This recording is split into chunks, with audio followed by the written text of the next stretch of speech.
Everyone starts their day differently, but at 75 you don't have many options left. I get up at 5:30 every morning, whether I want to or not. The old bones just refuse to lie down any longer. The first thing I do is look out the window at the east side of my lot, where Elizabeth and I once planted apple trees. Now they are tall and sprawling. Unlike me, trees only grow with age. My name is George Thompson. I live in Portland, Oregon, in a house I built with my own hands 40 years ago. Most of the neighbors with whom we started out settling in the area have long since moved away or died.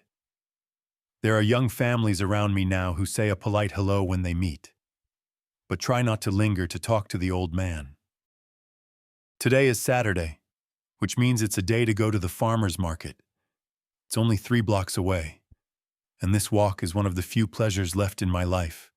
I put on my old flannel shirt, corduroy pants, and a baseball cap. Elizabeth always said I looked like a stubborn boy in it. Maybe that's why I still wear it. Before I leave, I glance at my phone. No missed calls, no messages. My daughter, Laura, hasn't called in 3 weeks. No surprise, though. Our last conversation, as usual, ended with her rebuking me. "You've always been too busy for me, Daddy," she said. "Then your precious company, your homes, your projects, all of that has always been more important than your family." I could argue that it was the precious company that allowed her to graduate from college debt-free, buy her first car, and get help with the down payment on her own home. But years have taught me that there are no winners in these arguments. Walking down Fremont Street, I wave at Peter Anderson, who is mowing his immaculate lawn. He must be about 60 years old. Quite a boy by my standards. He's the only one of the neighbors who regularly stops by for a beer and to watch baseball. "What's up, George?" he yells across the lawn. "Not dead yet," I reply with my standard joke, and we both laugh. The farmer's market is buzzing and bustling. I buy tomatoes from Harry, who's been growing them for 25 years. They cost twice as much as they do at the supermarket, but they have real flavor, not the watery plastic they sell in the stores. "How's Laura?" Harry asks as I pick the 3 reddest fruits. "Fine," I answer. "Busy with work and the kids. Lies come out easy. No one wants to hear the truth, that your only daughter thinks you're the source of all her problems and only visits you when she needs something." As I walk back home, I feel a slight pain in my left arm. It's nothing serious. It's just age. At least that's what I convince myself.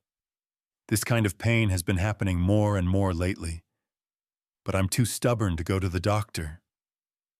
All doctors do is forbid everything that brings pleasure and prescribe pills that make me feel worse. My house greets me with silence. It's 2 stories with 4 bedrooms, too big for a lonely old man, but I can't bring myself to sell it. Every beam, every nail in this house holds my memories. I remember calculating the load on the floors, how I laid out the fireplace from the stones Elizabeth and I collected from the riverbank. I remember Laura learning to walk by holding on to the very railings I'd carved from oak. After Elizabeth died 7 years ago, Laura insisted I sell the house and move into a boarding home for the elderly. "You need care, Dad. There will be people your age there," she said. But I knew she really just needed the money. Her husband, Robert, is a loser who jumps from one job to another. And my daughter has inherited my pride, but not my business acumen. I throw the tomatoes on the kitchen table and go to my office. A small room in the back of the house where all my papers and tools are kept. It's also where my old drafting table is. Computers never became my friends, although I certainly had to use them in my last few years of work. On the wall hangs a picture of me, Elizabeth, and 6-year-old Laura, in front of the newly built house. We are all smiling and I think that was my daughter's last genuine smile to me. Already in high school, she began to distance herself, and by her 20s, she had turned her childhood disappointment into a full-blown resentment toward the world, and especially toward me. I was never a perfect father. The construction business was demanding, especially in the beginning when we were barely making ends meet. I missed a few school performances, a couple parent-teacher conferences, but I always provided for the family, always made sure Laura had everything she needed and more. Elizabeth understood me. She knew that my job was not an escape from my family, but a way to provide for her future. Laura only saw my absence at dinner. From the closet, I pull a folder with the will and other documents. After the last fight with my daughter, I made some changes. I haven't excluded her completely. She is my blood after all. But I have secured most of the assets from her impractical husband. I set up a trust for my grandchildren, Owen and Mia. The money will go toward their education, not another of Robert's business ideas, which, like all the previous ones, will surely fail. The house was another matter. After a few hints from Laura about how nice it would be to sell that big old house and move somewhere smaller, give her the money from the sale, I decided to take precautions. Having worked in construction all my life, I knew a few tricks. Legally, the house was now protected from any attempt to sell without my express consent. Even if Laura had somehow gotten power of attorney, my old friend and attorney Thomas Hale had helped with all the necessary paperwork. Returning to the kitchen, I feel the pain in my arm again, stronger this time. It's joined by a slight dizziness. I grab the door jamb to keep from falling. Maybe I should see a doctor after all. No, it's just fatigue. I need more rest. I make myself a simple lunch, a turkey sandwich, and a fresh tomato. I eat alone at the big oak table that used to seat a family of 3 and friends on holidays. Now it's just me and my thoughts at it. After lunch, I try to read, but the letters blur before my eyes. The TV offers only bad news or stupid shows. I turn it off and sit in silence, listening to the ticking of the clock on the mantelpiece. A wedding gift from Elizabeth's parents that has outlived them by many decades. The phone rings abruptly and unexpectedly. The name Laura pops up on the screen. I hesitate a second before answering it. "Hi, Daddy?" She says in that special tone of voice that comes out when she needs something. "How are you?" "I'm fine," I answer. "What's wrong? What makes you think something's wrong?" She tries to sound hurt, but it's not very convincing. "Can I just call my dad?" "Of course you can, but you don't usually call." Pause. I hear her sigh softly. "Okay, Dad, I need to talk to you about the house. This is it. I knew this conversation would happen sooner or later." "What about the house?" I ask, even though I already know the answer. "It's too big for you. You're up there alone climbing the stairs. It's dangerous at your age. I'm 75, not 108. I can climb stairs, no problem. But think about the future. Dad, if you sell the house now, when the market's up, you can buy something smaller and still have money left over for what?" "Laura, I'm interrupting. For your husband and his next brilliant idea. Robert's just trying to provide for his family." Her voice rises. "Unlike some, he's at least present in his children's lives. An old wound she never misses an opportunity to open." I take a deep breath. "Laura, I'm not selling the house. It's my house. I built it, and I will live in it until I die." End of conversation. You are so selfish. You always have been, and you always will be. She yells into the phone. You only think about yourself. The headache is getting worse. The room begins to spin slightly. I have to go, I say, sensing something is wrong. Sure. Walk away from the conversation like you always do. She continues, but her voice now sounds like it's coming from far away. I try to stand up, but my legs give out. My phone falls out of my hand. The last thing I hear is Laura yelling into the phone. Daddy, Daddy, are you there? Then darkness lying on the floor of my living room. I can't move. Half my body isn't listening, and one thought is bouncing around in my head. If I die now, Laura will get the house, and I know exactly what she'll do with it. The first thing I realized upon regaining consciousness was the rhythmic beeping of medical equipment. The second was the smell of disinfectant. Hospitals smelled the same everywhere. I was lying in a room with pale green walls, trying to remember how I got here. A young nurse noticed that I had opened my eyes and came over to the bed. Mr. Thompson, you're awake.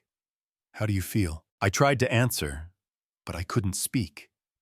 All I could get out of my mouth was a mumbled mumble. Panic gripped me. I couldn't speak.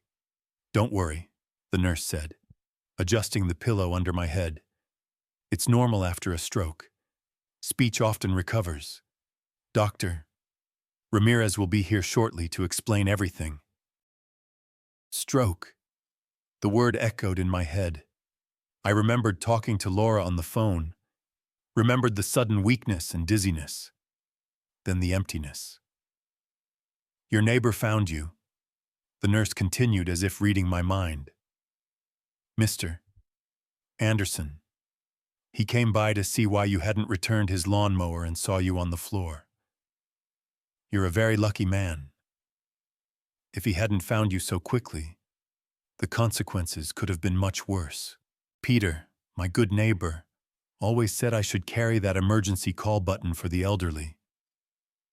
Now I have to admit he was right. We contacted your daughter, the nurse added. She said she'd be here as soon as she could. I closed my eyes. Laura. Our last conversation had been another argument about the house. I wondered if she was relieved when she found out I was dying. Maybe she's already mentally rearranging the furniture or planning how she'll spend the money from the sale. Doctor. Ramirez turned out to be a short woman with short dark hair and a serious look. She examined me carefully, checked my pupil response, measured my blood pressure. Mr. Thompson, you've had an ischemic stroke, she said. That means the blood flow to a certain part of your brain was blocked. We performed thrombolysis, a procedure that helps dissolve the clot. You're lucky you got here in time. She spoke slowly and clearly, as if I was not only paralyzed but also demented. Well, maybe I was.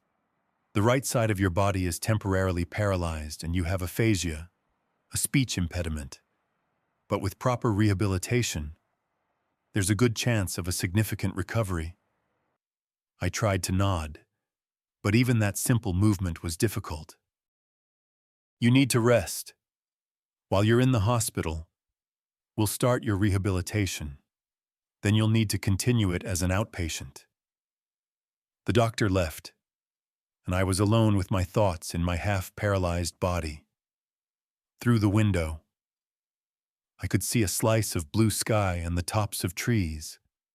Spring was in full swing. April had always been Elizabeth's favorite month. April is when the earth wakes up, she would say, enthusiastically planning what she would plant in the garden. Elizabeth. 7 years have passed, and I still talk to her in my mind. What would she say now? Probably would scold me for ignoring the warning signs. She'd always been more attentive to health, hers and mine. George, if I hadn't made you go for checkups, you'd have killed yourself with your job a long time ago, she often said. And she was right. After she died, I saw a doctor exactly once when a cold lingered for 3 weeks, and I started coughing up blood. It turned out to be pneumonia. Even then, I only went to the doctor because Peter threatened to call an ambulance if I didn't do it myself. Time stretches differently in the hospital. Minutes stretch into hours. Hours compress into seconds. I would doze off, wake up to noises in the hallway, fall asleep again. Nurses came in checking vitals, giving shots. Someone brought lunch, but I couldn't eat on my own. A humiliating experience being spoon-fed like a baby. Laura showed up toward evening. I recognized her footsteps from down the hallway. Quick, determined. She always walked like she was late for an important meeting. "Daddy," she exclaimed as she entered the room. "How are you feeling?" I tried to answer, but all I got out of my throat was a hoarse mumble. Frustration and anger overwhelmed me. A helpless old man who can't even speak. The doctor said, "You need time to regain your speech," Laura said, sitting down in the chair next to the bed. "Don't worry, I'll take care of everything." Something about the way she said it made me wary.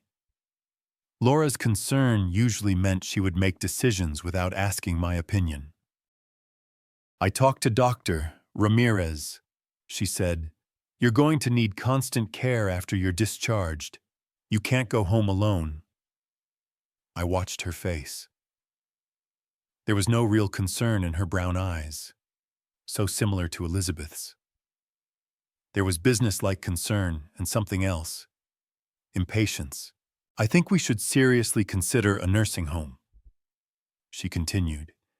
"You'll be taken care of by professionals, and you wouldn't have to worry about the house, the bills, the cooking."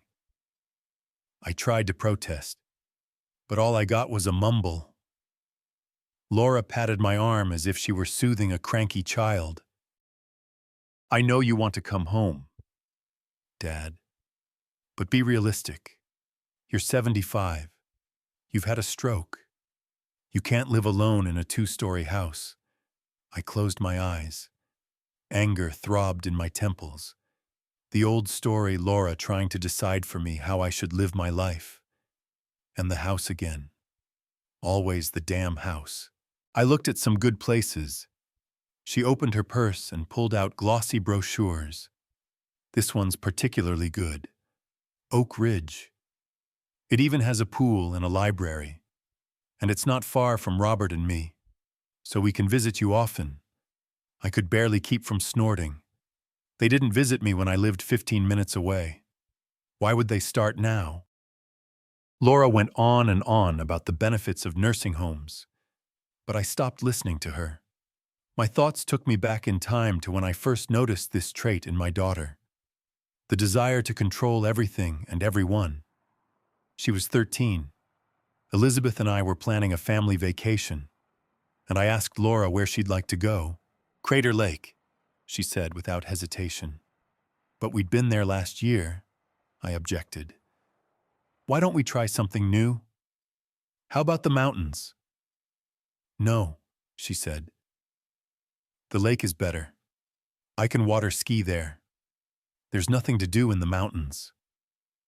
"Your mom loves the mountains," I reminded her. "And you've never tried hiking or rock climbing. Maybe you'd like it." "I won't," Laura said stubbornly. "I want to go to the lake. If we go to the mountains, I won't go at all." Elizabeth tried to compromise, but Laura was adamant. In the end, we went to the lake next year, too. It became a pattern. Laura decided what she wanted and got her way at all costs. When she was 16, she announced she wanted a car. "All my friends get cars for their 16th birthdays." She said, "We can help you buy a used car if you get a summer job and save up half the cost." I suggested, "That's not fair." She resented me. "Why should I work when you have plenty of money? You're just greedy. It's not about money." "Laura," I explained, It's about responsibility. When you put your own money into the car, you'll appreciate it more. You just don't love me, she said, slamming the door to her room. In the end, Elizabeth and I bought her a used Ford with no strings attached. 3 months later, Laura crashed it, trying to run a red light. Luckily, she wasn't hurt, but the car was beyond repair.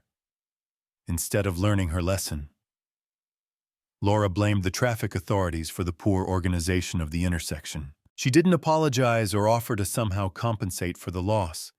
Instead, she started insinuating that she needed a new car. You spoiled her, Elizabeth told me at the time. We both did. Maybe she was right.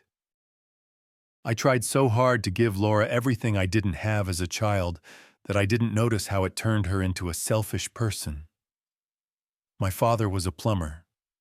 My mother worked in a laundry. We lived modestly, but they taught me the value of hard work and hard-earned money. When I turned 12, my father started taking me to work with him. By the time I was 16, I could install a sink or fix a leaky pipe on my own. It was my father who inspired me to pursue a career in construction.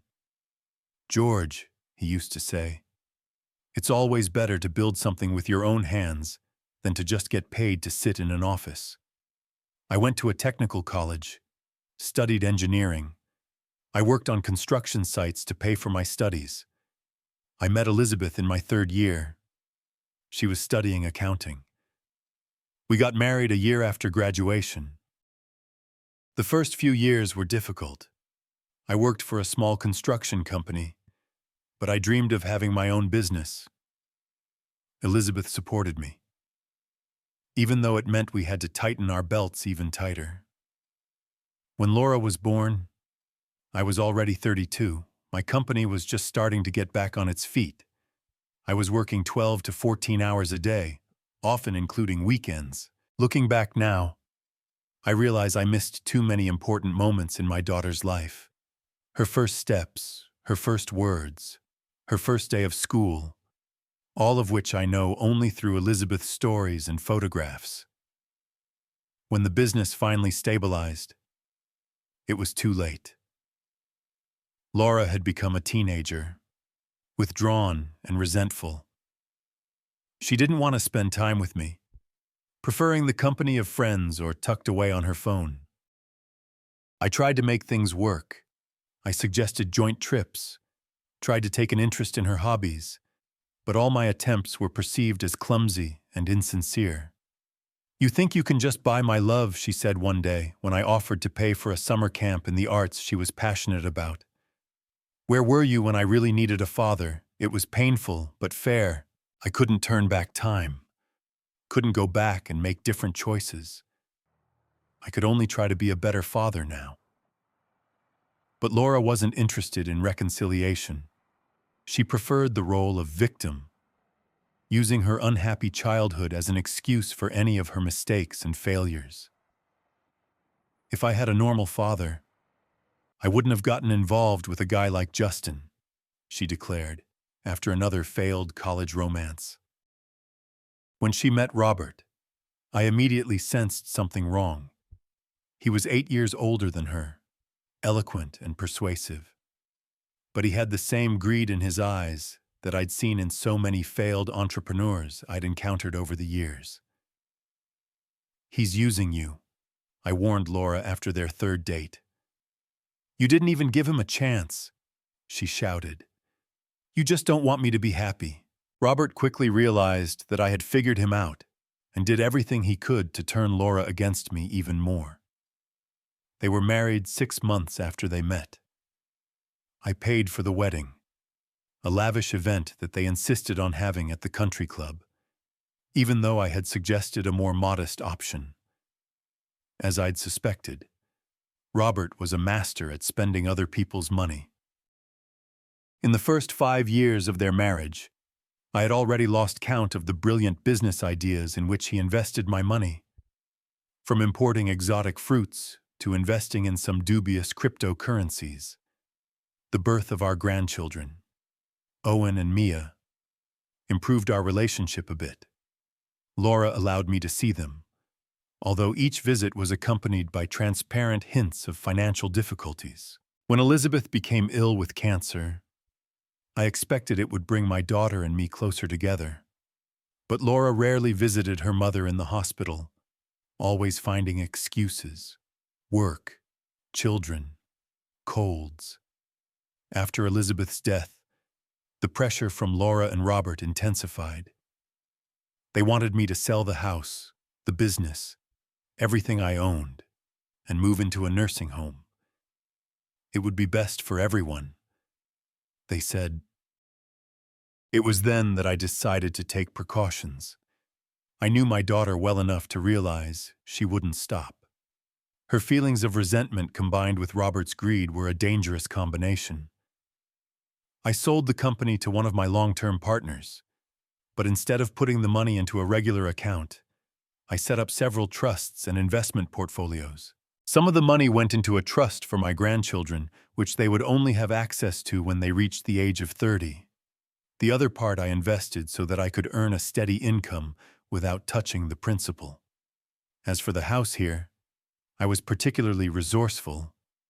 With the help of Thomas, my attorney and friend since college, I had the house registered as a historic property through the local Architectural Preservation Fund.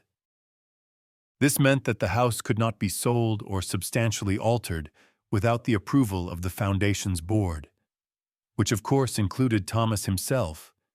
In addition, I installed a state-of-the-art security system with motion-activated cameras that sent footage not only to my home server, but also to a secure cloud storage system to which only Thomas and I had access. Perhaps these measures seemed paranoid, but years in the construction business have taught me to anticipate problems before they arise. And in Laura's case, I sensed she'd stop at nothing to get what she thought was rightfully hers. "Dad, are you listening to me?"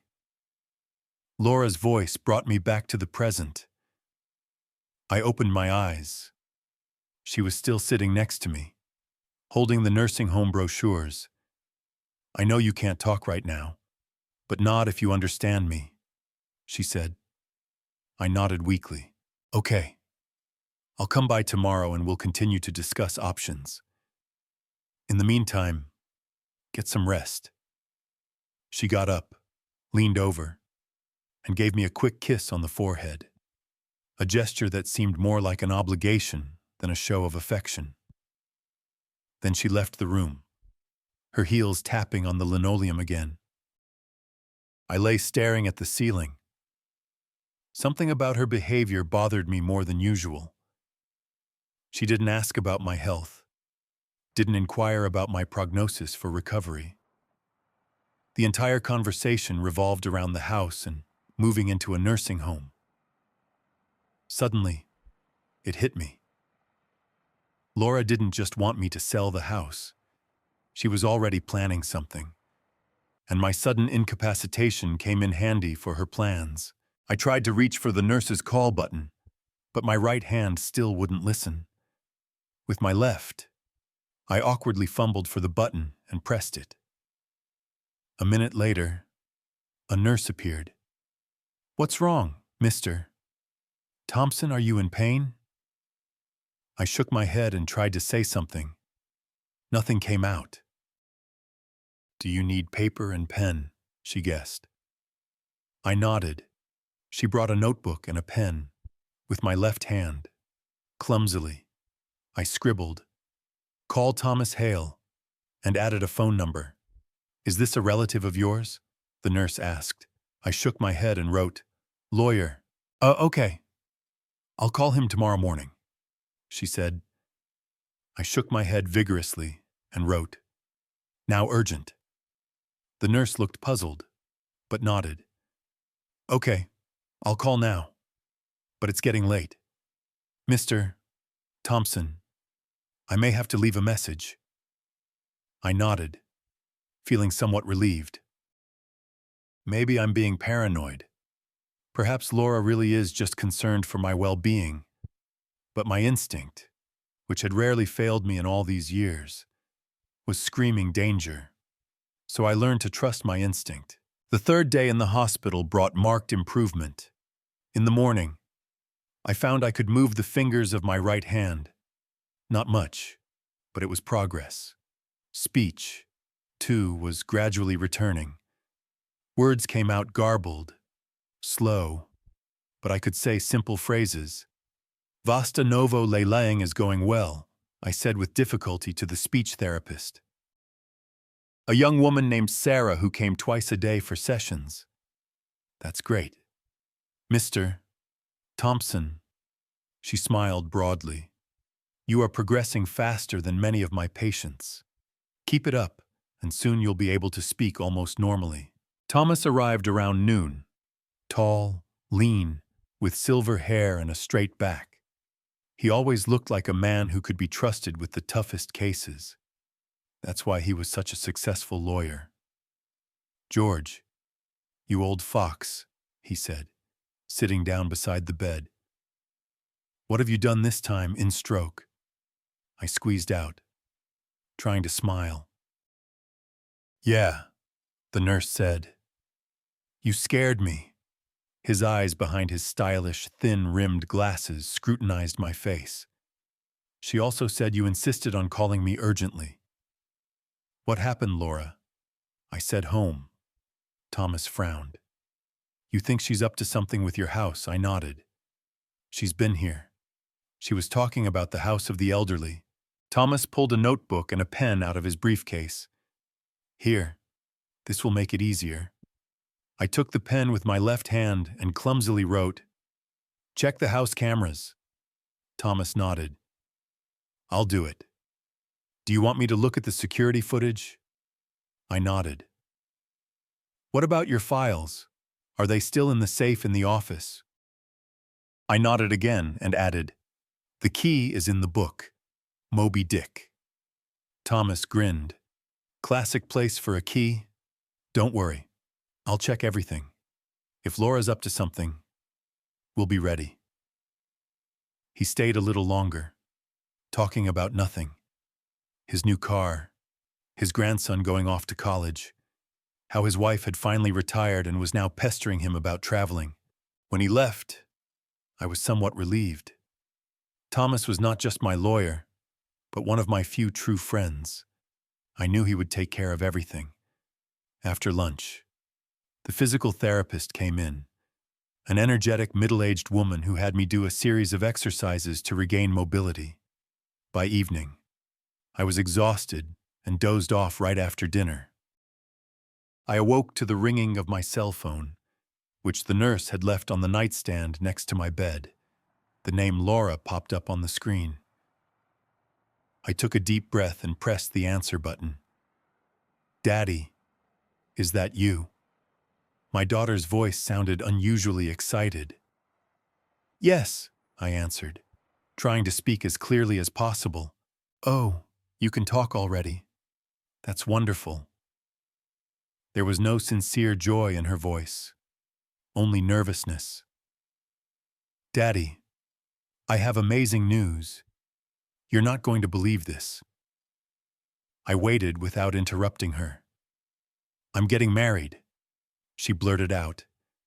You're already married, I said slowly, feeling my bewilderment growing. No, yes. But Robert and I have decided to renew our vows to have a second wedding. You know. And I thought, why not do it now while you're recovering?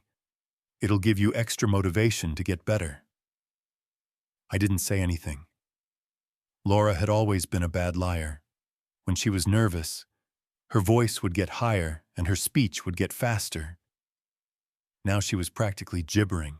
And Daddy, I know you're going to be surprised, but I sold your house and your car. That's it. I expected something like that. But I still felt the blood rush to my face with anger. What I blurted out. Yes, I know it's sudden, but understand it's the best solution. The doctor said you can't live alone after a stroke. You need constant care, and Oak Ridge is a great place. I showed you the brochure.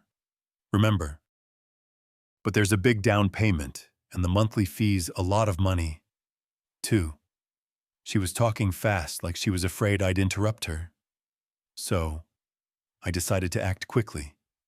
The real estate market is booming and your house is going for a great price. You won't believe it. 900,000. That's a lot more than we expected. And your old Cadillac was bought by a collector who paid $35,000. Can you believe that I squeezed the phone so hard my knuckles turned white? You have no right. I struggled with each word, but I was determined to speak up. Dad, I know you're upset. Her voice became ingratiating. But this is really the best solution. The money will go to pay for your stay at Oak Ridge, and the rest of the money will be kept in a special account for your extra expenses. Everything will be fine. You'll see. Laura, I paused, gathering my strength. You've co-created a fatal accident. There was silence on the line. What do you mean? She finally asked, a defensive tone in her voice. You have no right to sell my house, I said slowly but firmly. It's not legal. Dad, don't be silly. I'm your daughter and your only relative. Who else is going to take care of you and your property when you're in this condition? A legal representative. Trust. You've got nothing. Again. The pause longer. Dad, listen. Her tone changed, almost threatening. The buyers have already put down a deposit. The contracts are signed. You can't just cancel the whole thing. I said, and I will. You don't understand. She was almost screaming now. We've already spent some of the money. The down payment on Oak Ridge has been made, and it's non-refundable. Your problems. I was beginning to feel tired, but I was determined to end this conversation. It's your problem too, Dad. If you cancel the sale, we'll have to sue the buyers. It'll cost you a lot of money and nerves. In your condition, it could lead to another stroke. Now, she was trying to intimidate me. Typical Laura tactic. If things don't go well, push guilt or fear. Okay, I said, taking a deep breath. But there's one thing you didn't take into account. What do you mean? There was irritation in her voice. There are hidden cameras in my house, I said slowly. Everything you do is recorded. What? She almost shrieked. My AdCat's already filed a report with the police. Imrana honesty. Wrongful sale of property. There was a deafening silence. I could almost see Laura frantically pondering his situation, trying to find a way out. You're bluffing, she finally said, but her voice shook. There aren't any cameras in your house. There are, I answered confidently. In the anti-room, in the stated room, in my office, and in the backyard. It was true. After a series of burglaries in our neighborhood a few years ago, I had installed a state-of-the-art security system. The cameras were small and discreet, but they recorded everything in high quality. The recordings were stored not only on the home server, but also in the cloud, which Thomas and I had access to. I don't believe it, Laura said, but her voice sounded less confident. You've always been against this kind of thing. Said it was an invasion of privacy. People change, I said, especially when they're stolen by their own children. I heard her draw in a sharp intake of air. I wasn't stealing from you. I was trying to help. You can't live alone after a stroke. It's dangerous. It's not up to you. Then who is? Who's going to take care of you? Who's going to cook? Clean.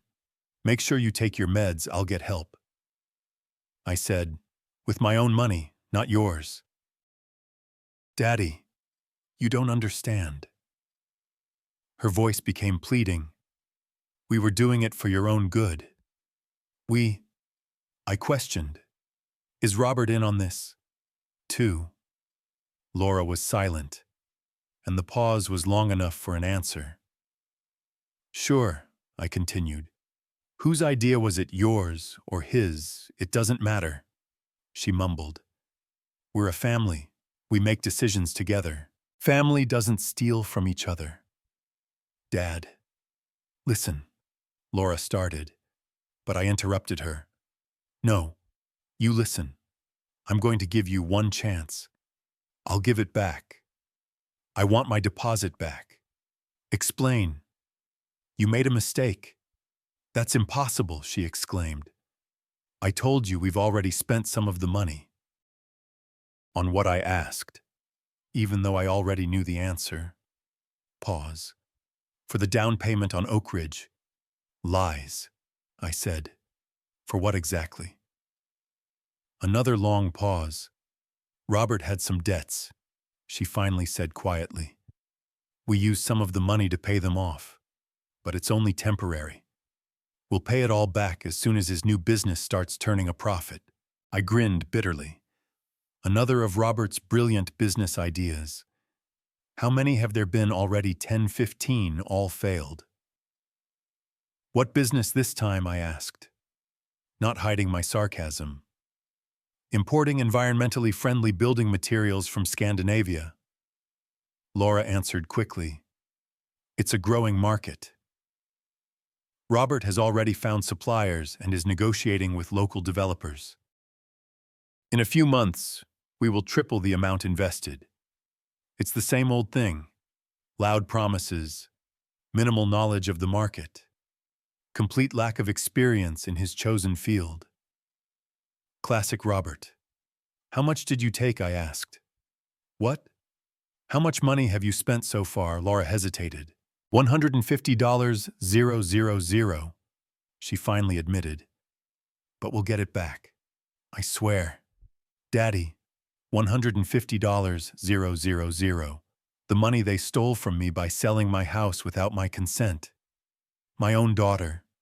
You have 4 days, I said, my anger throbbing in my temples. Get the money back and cancel the sale, or I won't make a report to the police. You won't do that. Her voice sounded less than confident. You wouldn't send your own daughter to prison. Check me. Dad, think of the grandchildren. What happens to Owen and Mia if their mother goes to prison? This is Laura's last weapon. My grandchildren. The only people in this world besides Elizabeth that I loved unconditionally. They'll be better off without a mother to teach them how to fight. I said, though my insides clenched at the thought of what it would do to the children. You monster, Laura screamed. You always have been.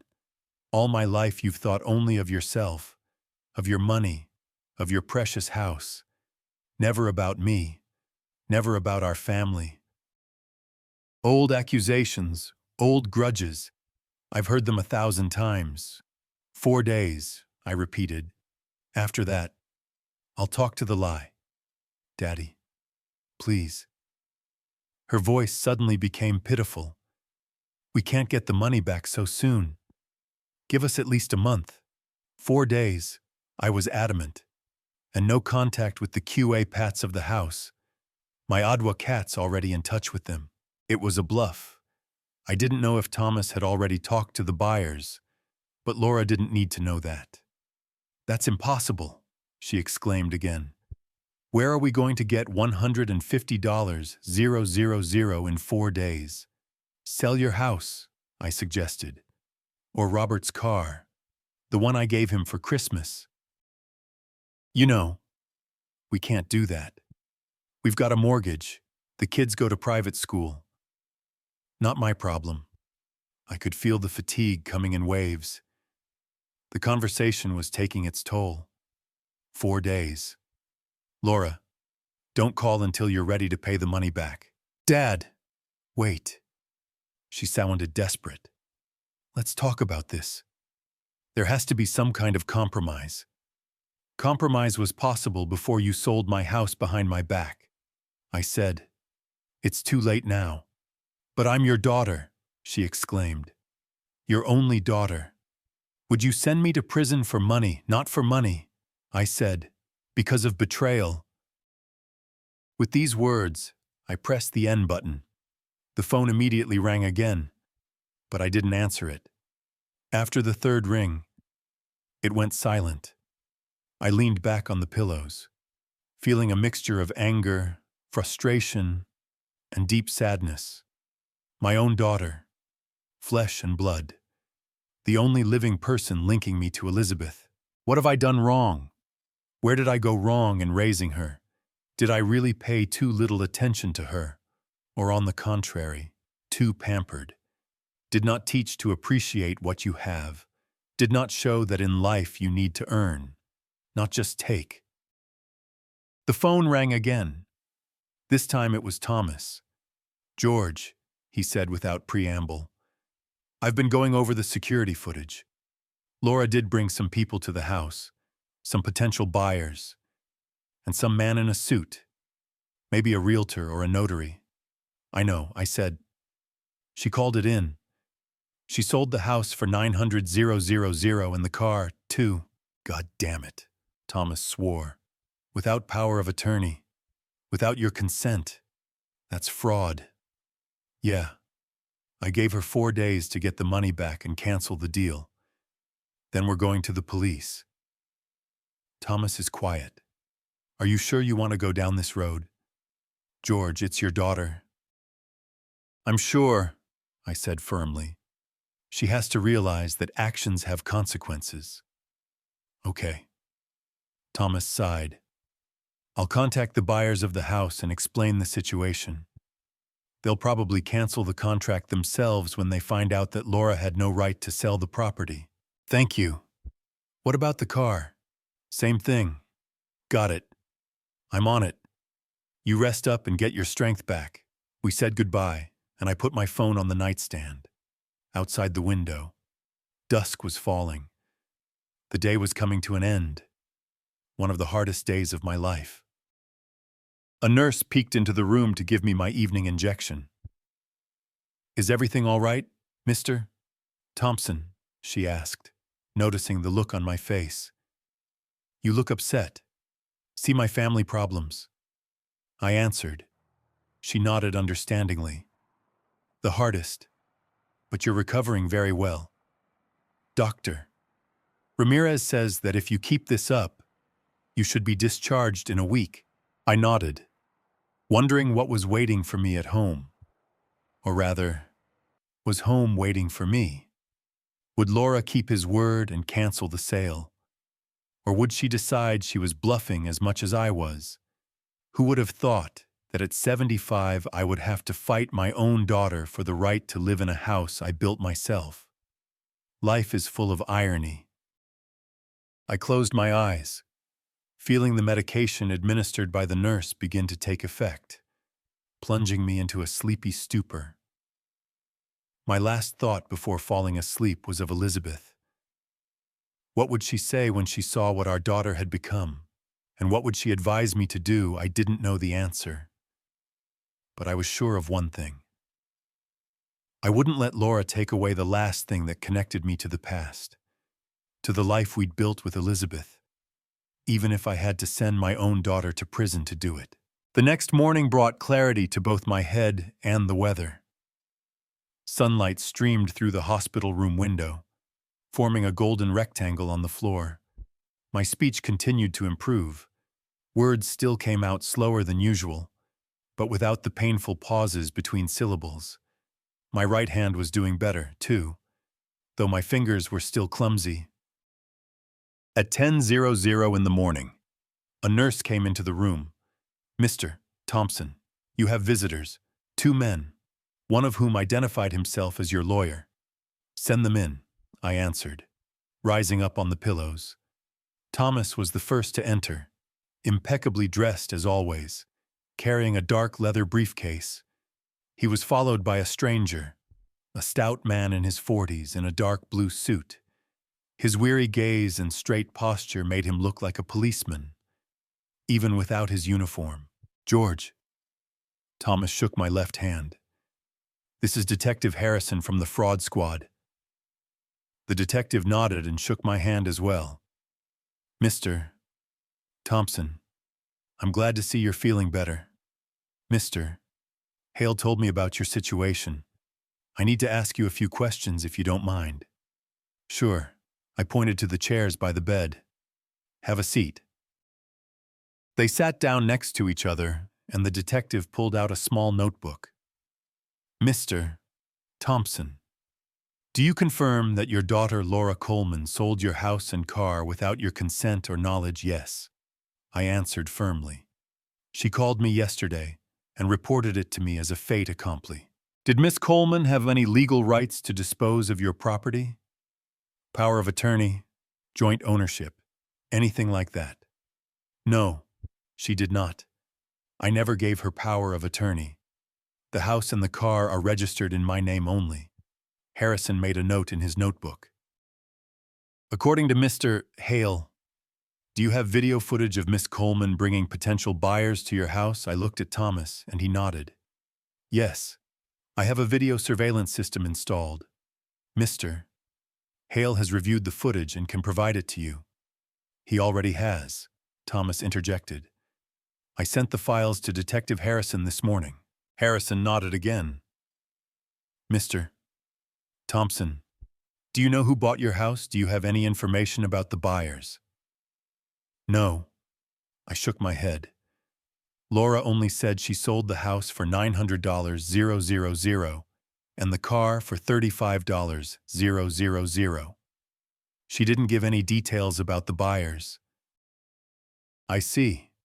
The detective made another note. And do you know where the money from the sale is now? I sighed. Laura admitted that she and her husband had already spent $150,000 to pay off some of her husband's debts and finance his new business.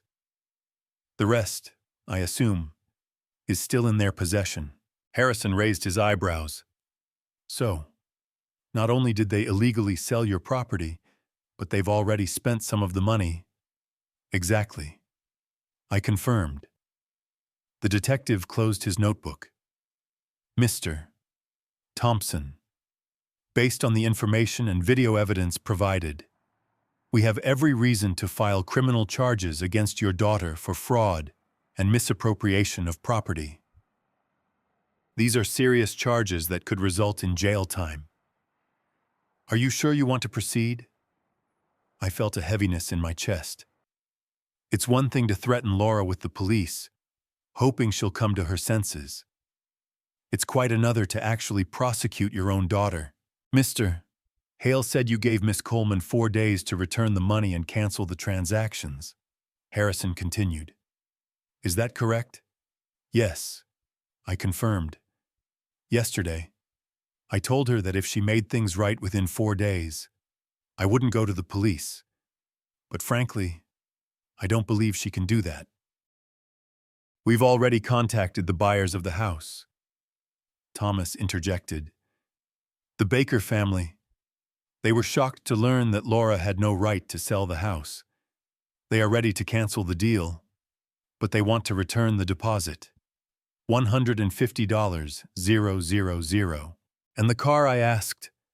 The buyer of the Cadillac is a collector from Eugene. He's also willing to return the car, but he also wants his money back. I nodded. That made sense. But if Laura and Robert had already spent $150,000 exactly, Thomas looked worried. They'd have to find that money somewhere to pay back the deposits. Detective Harrison closed the notebook and tucked it into the inside pocket of his jacket. Mr. Thompson, I realize this is a delicate situation given that we're talking about your daughter. So what I propose is this. We'll prepare everything to press charges, but we'll wait 4 days as you and your daughter agreed. If by then she's returned the money and canceled the deals, you can decide not to press charges. If not, we'll proceed. Thank you. I was grateful for that approach, but I want you to know I'm serious about my intentions.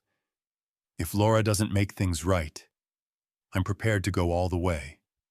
I understand. The detective nodded. We'll keep you informed. Feel better. Mr. Thompson. After the detective left, Thomas stayed behind. He looked concerned. George, are you really ready to send Laura to prison? I stared out the window for a long time before I answered. You know, Thomas, when Elizabeth was dying, she made me promise. Take care of our little girl. She said, all these years, I've tried to honor that promise. Gave Laura money when she needed it. Helped with the down payment on their house. Paid for the grandchildren's private school. And what did I get in return? A daughter who waits for me to die so she can get her inheritance. And when I get sick, tries to steal everything I have. Thomas listened in silence. Maybe I was a bad father, I continued. Maybe I worked too much and didn't spend enough time with her as a child. But that doesn't excuse what she did. Sometimes I think the best thing I can do for her now is to show her that actions have consequences, even if those consequences are painful. I understand, Thomas said quietly. But prison, George, it could ruin her life. And she didn't think about ruining my life. I objected. The house I built with my own hands. The memories of life with Elizabeth. Everything I had left. She was ready to take that away from me. And she didn't even think twice about it. Thomas sighed. I'm not arguing with you. I just want to make sure you know what you're doing. I do, I said firmly. And I'm still giving her a chance to make things right. If she finds a way to get the money back and cancel the deals, good. If not, let her take responsibility for her actions. Toward evening, Peter, my neighbor, visited me. He brought a fruit basket and told me that he'd seen things being taken out of my house, including an antique clock from the mantelpiece, a wedding gift from Elizabeth's parents. I immediately called Thomas, who promised to check local pawn stores and antique stores. Later, Laura called, her voice sounding panicked. Daddy, the police came to see us. They were asking questions about the house, about the sale. What's going on, I warned you, I replied calmly. If you don't cancel the deal and return the money, I'll go to the police. But they're already here, she exclaimed. They said they could press fraud charges against me. That's a felony, Daddy. Yes, fraud is a felony. I agreed, and that's exactly what you committed. She started threatening, begging, accusing me of callousness, reminding me of my grandchildren. But I was adamant. You have 2 days to return the money and cancel the deals. Otherwise, there will be consequences. Robert called next, trying to find a compromise. He even offered to sell their house to give the money back to the buyers. But when I mentioned the items taken out of the house, especially the watch, he seemed genuinely surprised. I didn't know about that, he mumbled. Laura said she was only going to take some pictures and personal items that belonged to her. The next morning, Thomas came in with news. He'd found my watch in an antique store. Laura had sold it for $10,000. What's more, she'd withdrawn $250,000 from the joint account. George, I don't want to alarm you, but there is a possibility that Laura is planning to escape. Thomas said. That same day, Detective Harrison said they launched a formal investigation. Laura was fingerprinted and photographs were taken for the police file. She was released on her own recognizance. But if she did not return the money and cancel the transactions within a specified time, she would be charged with fraud, theft, and misappropriation of property. That evening, Laura arrived at the hospital, pale with eyes red with tears. Daddy, you can't do this to me, she said, sitting down next to the bed. It would ruin my life. Think of the children. You should have thought of the children before you committed the crime, I replied. I didn't mean to hurt you. Her voice shook.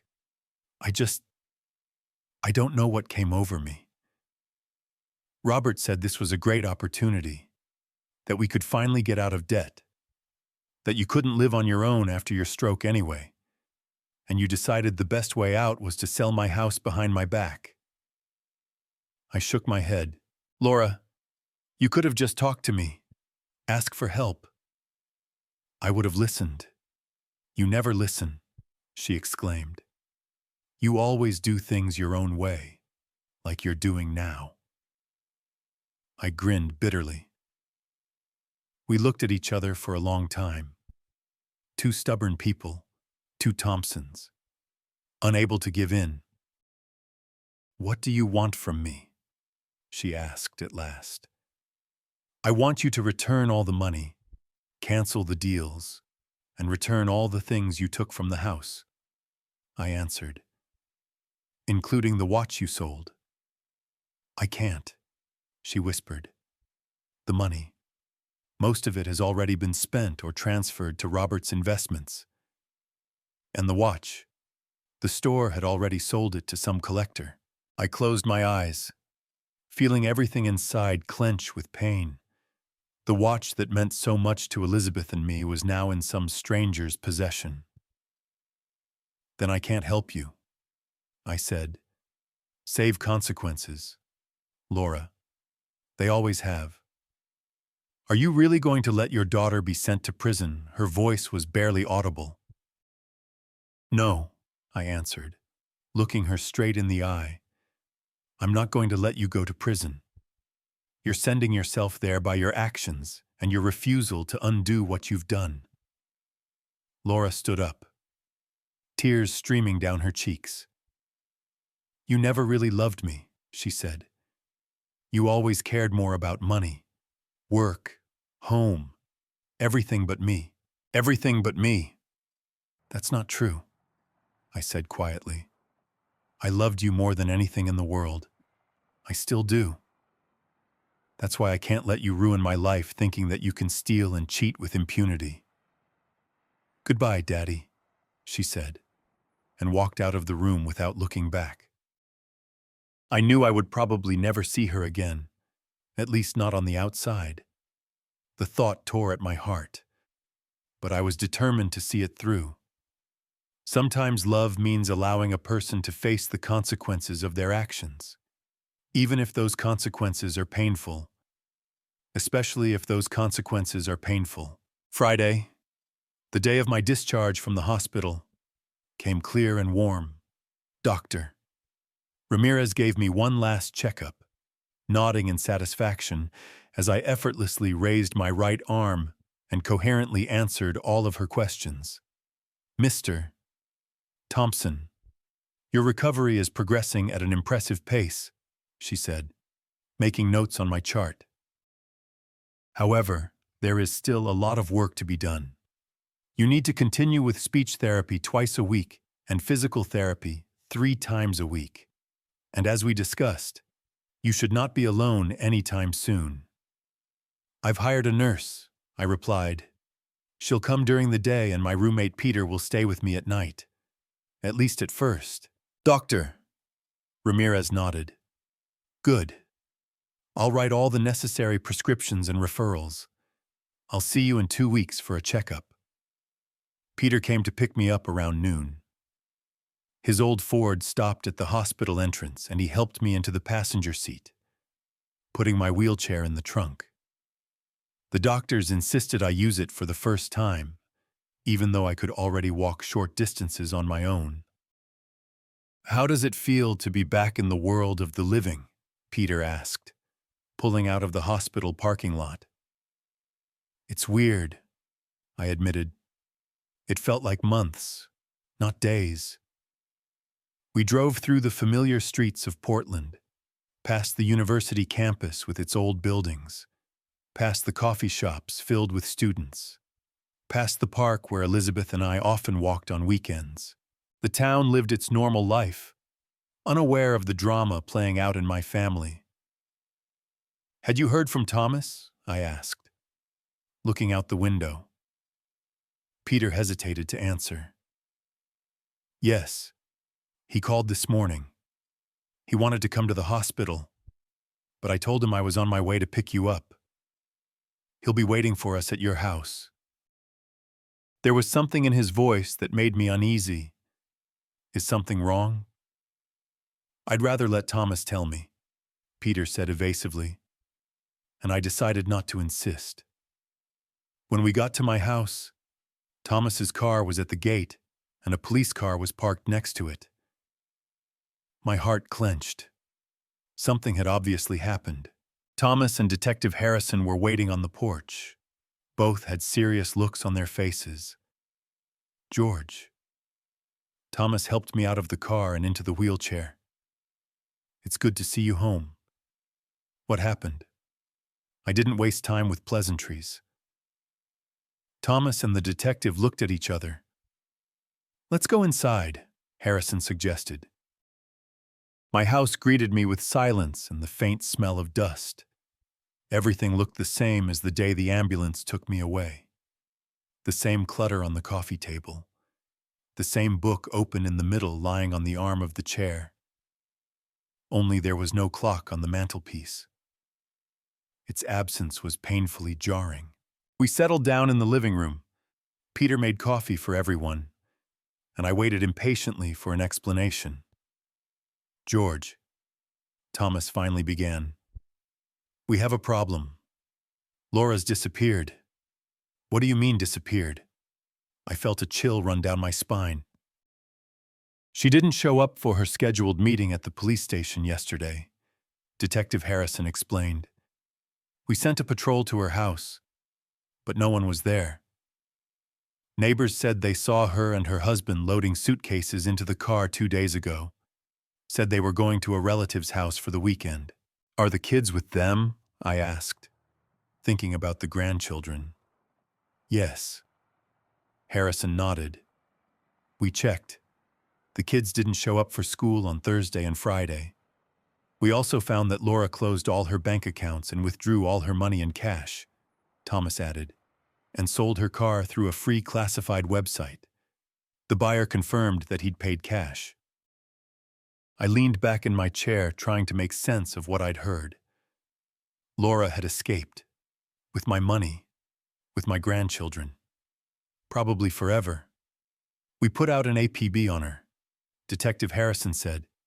"But if they've crossed state lines, or worse, country lines, they'll be harder to find." "You think they might have left the country?"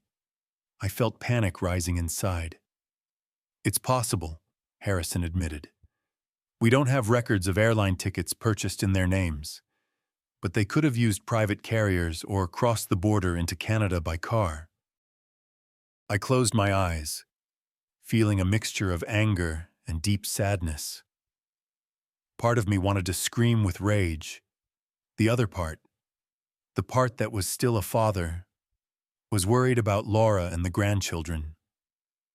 "What now?" I asked, opening my eyes. "We'll keep looking," Harrison assured me. "But I have to be honest. If they're well prepared to flee, finding them may be difficult." "What about my house, my car?" I remembered the immediate problem. "The good news is that the deal on the house wasn't finalized," Thomas said. "The buyers, the Baker family, had agreed to drop their claim when they learned of the situation. They lost the deposit, but they realize it's not your fault." "I want to meet with them," I said firmly. "I want their money back."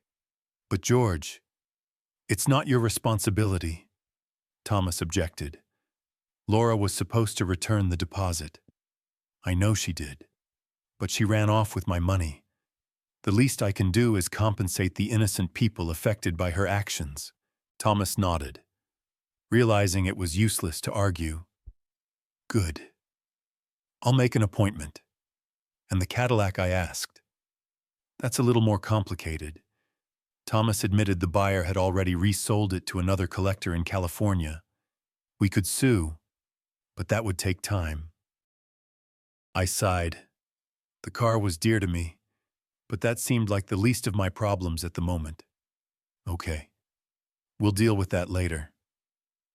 What about the stuff she took from the house we were able to get the watch back? Thomas said, and his face broke into its first smile of the day. The antique store had agreed to buy it back from the collector he'd sold it to. I felt the tension release a little. Thank you, Thomas. That means a lot to me. After Detective Harrison left, Thomas stayed behind to discuss next steps. We decided that he would begin the process of legally revoking all powers of attorney and documents that could give Laura any rights to my estate in the future. And I think you should change your will, Thomas suggested. Considering the circumstances, I nodded slowly. The thought of cutting Laura out of the inheritance entirely was painful, but inevitable. Yes, you're right. But I want to leave something for my grandchildren. They're not to blame for their mother's actions. We could set up a trust fund for them, Thomas suggested, with the stipulation that they can only access the funds when they reach a certain age and appoint an independent trustee unrelated to Laura. Let's do that. I agreed. Peter, who had been sitting quietly in the corner the whole time, finally spoke. George, I realize this isn't the best time, but I have to say something. You are not alone. You have friends who care about you. Me, Thomas, a lot of others. We're going to help you through this. I looked at the two men, my lawyer and my neighbor, who had become closer than my own daughter. The bitterness of loss mingled with a warm sense of gratitude. Thank you both. I don't know what I would have done without you. The next days were filled with medical procedures, visits to the speech and physical therapist, and conversations with lawyers and the police. My physical condition improved faster than the doctors had predicted, but my emotional wounds were slower to heal. Every evening, I sat in my chair, looking at the clock back on the mantelpiece, and thought about Laura, about my grandchildren, about where they were now, and whether I would ever see them again. The third day after I returned home, Thomas brought the Baker family, a young couple with two young daughters. They looked a little tense entering my house, but I tried to create a relaxed atmosphere. Mr. and Mrs. Baker, I'm very sorry about what happened, I said as we settled into the living room. My daughter acted without my knowledge or consent. We understand, Mr. Thompson, replied John Baker, a young man of about 35 with an open face. Detective Harrison explained the situation to us. We're very sorry you're in this position. We just wanted a nice home for our girls.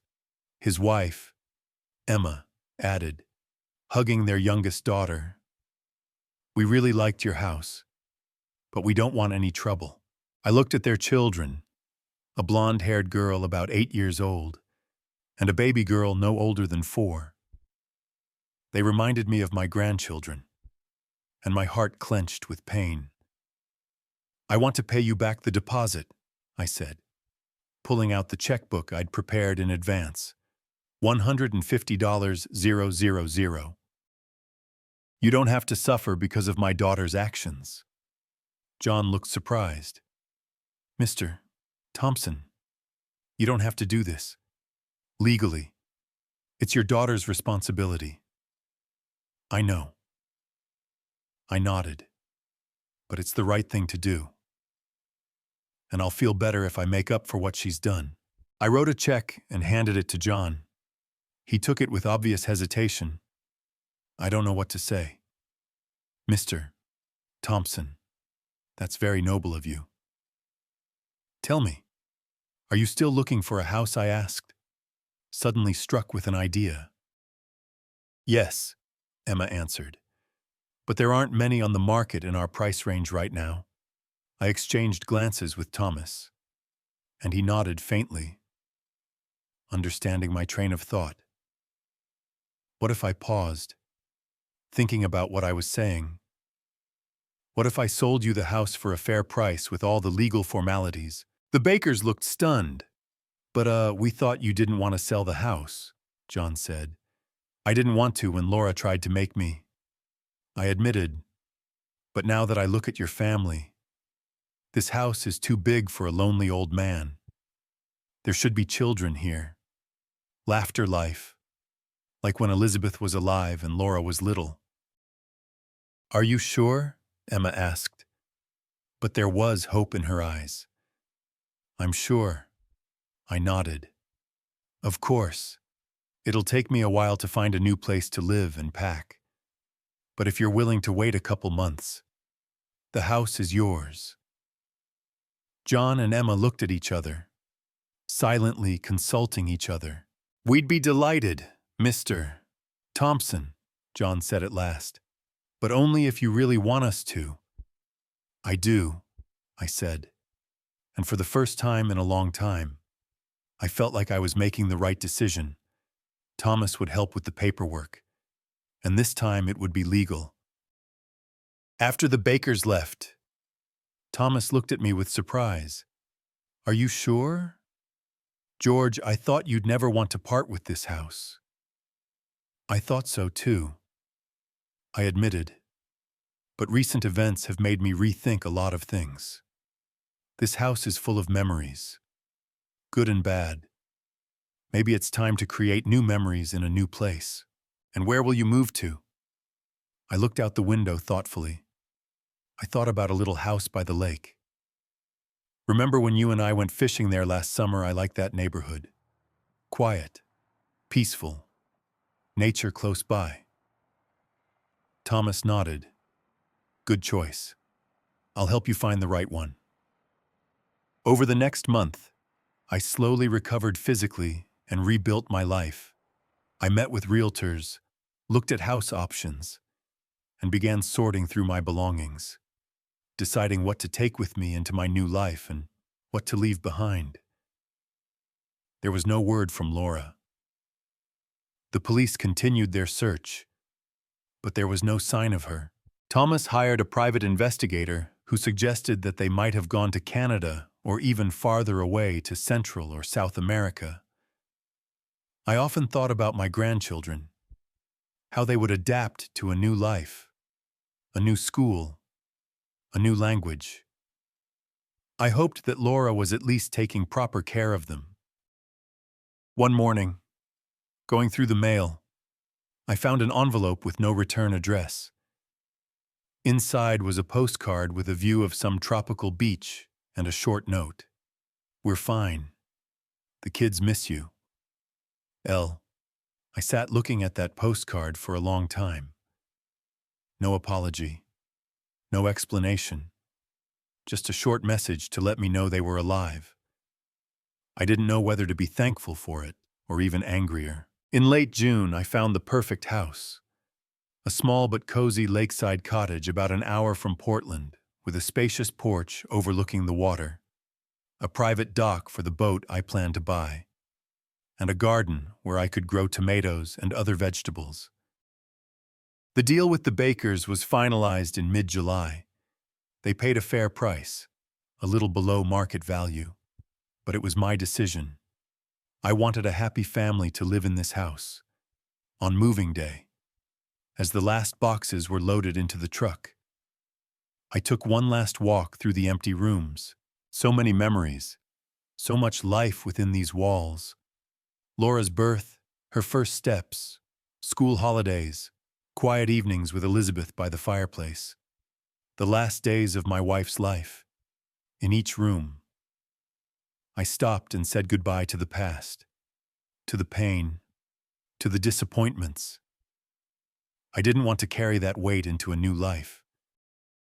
The last stop was the study. Here, in a small safe behind a bookshelf, was where my new will was kept. Thomas had insisted on keeping a copy in the house in case Laura ever came back. The will was simple. The lake house and any money left over would go into a trust fund for the grandchildren. Owen and Mia would have access to the funds at age 30, old enough that Laura and Robert couldn't get their hands on the money. Thomas was appointed trustee of the trust, followed by his son, also a lawyer. Laura received nothing. It was cruel, but fair. She'd already taken what was hers, stealing the money from the sale of the house and car, taking watches and other valuables. I didn't owe her anything more. I closed the safe and took one last look around the office, then resolutely walked out of the house without looking back. Peter was waiting for me in the driveway, ready to drive me to my new home. "Is everything okay?" he asked, seeing the look on my face. "Yeah," I answered, wondering how true that was. "Everything's fine." We drove down the familiar streets of Portland, past the farmer's market where I'd bought tomatoes, past the park where I'd walked with Elizabeth, past the school where Laura had once attended. The town remained the same, but I was leaving a different person. The drive to the lake took a little over an hour. When we pulled up to my new home, the sun was already beginning to sink, coloring the water golden. The house was small but bright and cozy. Large windows overlooked the lake, letting in plenty of light. A veranda wrapped around the house on 3 sides, offering beautiful views at any time of day. The furniture I had chosen was simple and functional, nothing extra, nothing that reminded me of the past. Thomas arrived a little later, helping with the final details of the move. When the movers were gone and we were finally alone, he pulled a bottle of good whiskey and 3 glasses out of his briefcase. "To new beginnings," he said, pouring the golden liquid. "To new beginnings." Peter and I echoed, raising our glasses. We sat on the veranda, watching the sunset over the lake, and I felt strangely peaceful. Yes, I had lost my daughter. Yes, I may never see my grandchildren again. Yes, the last few months have been the hardest of my life, but I had survived. I moved on. And for the first time in a long time, I felt not only the bitterness of loss, but hope. "You know," I said, looking out at the darkening water, "Elizabeth always said that life doesn't end until you decide it's over." "A wise woman was your Elizabeth." Thomas nodded. "Yes."